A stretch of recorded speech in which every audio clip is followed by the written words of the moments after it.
வணக்கம், டாக்டர் புவனேஸ்வரன். இன்னைக்கு இந்த ஹார்ட் அட்டாக் அப்படின்னா என்ன, கார்டியக் அரெஸ்ட் அப்படின்னா என்ன அப்படிங்கிறது இரண்டை பற்றியும் சில விளக்கங்கள். ஏன்னா நிறைய பேர் இதை பற்றி கொஞ்சம் குழப்பிக்கிறாங்க. ஒன்று, ஹார்ட் அட்டாக் அப்படின்னு ஆங்கிலத்தில் சொல்வது, தமிழில் மொழிபெயர்த்தோம் என்றால் அதற்கு மாரடைப்பு அப்படின்னு பேர். அது என்ன மாரடைப்பு?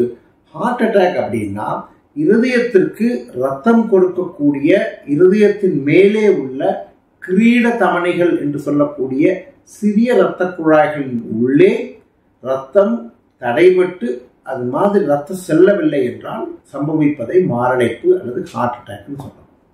புரிஞ்சுட்டீங்களா? அப்போ கார்டியக் அரெஸ்ட்னா என்ன? கார்டியக் அரெஸ்ட் அப்படி என்றால் தமிழில் சொல்ல போனோம்னா இருதய நிலைப்பாடு நின்று விட்டது அப்படின்னு புரிஞ்சுக்கணும். அதாவது இருதயம் அப்படியே நின்று போகிறது தான் கார்டியக் அரெஸ்ட். அது என்ன கார்டியக் அரெஸ்ட் அப்படின்னா? இருதயம் நின்று போகுது. அது ஏன் அப்படி நின்று போகுது? அதற்கு ஒன்றுக்கு மேற்பட்ட காரணங்கள் உண்டு. ஒன்று, மாரடைப்பு காரணமாகவே இருதயம் நின்று போகலாம்.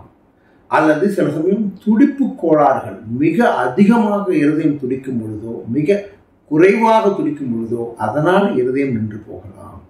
மூன்றாவது என்னன்னா, இருதயத்தினுடைய அந்த சுற்றி இருக்கின்ற அந்த அழுத்தம், அதாவது பெரிகார்டியல் எஃப்யூஷன் என்று சொல்லக்கூடிய சில காரணங்கள்னால இருதயத்தை சுற்றி ஒரு அழுத்தம் உருவாகும் பொழுது இருதய துடிப்பு நின்று போகலாம்.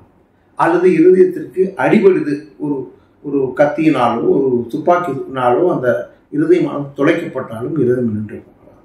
அப்போ இருதயம் நின்று போவது கார்டியக் அரெஸ்ட்.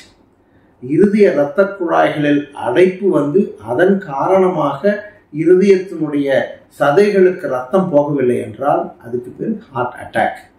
அப்போ heart attack and cardiac arrest என்பது இரண்டும் வெவ்வேறு விதமான விஷயங்கள் அப்படிங்கிறத புரிஞ்சுக்கணும். ஹார்ட் அட்டாக்னால கார்டியக் அரெஸ்ட் சம்பவிக்கலாம். புரிஞ்சுட்டீங்களா? வணக்கம்.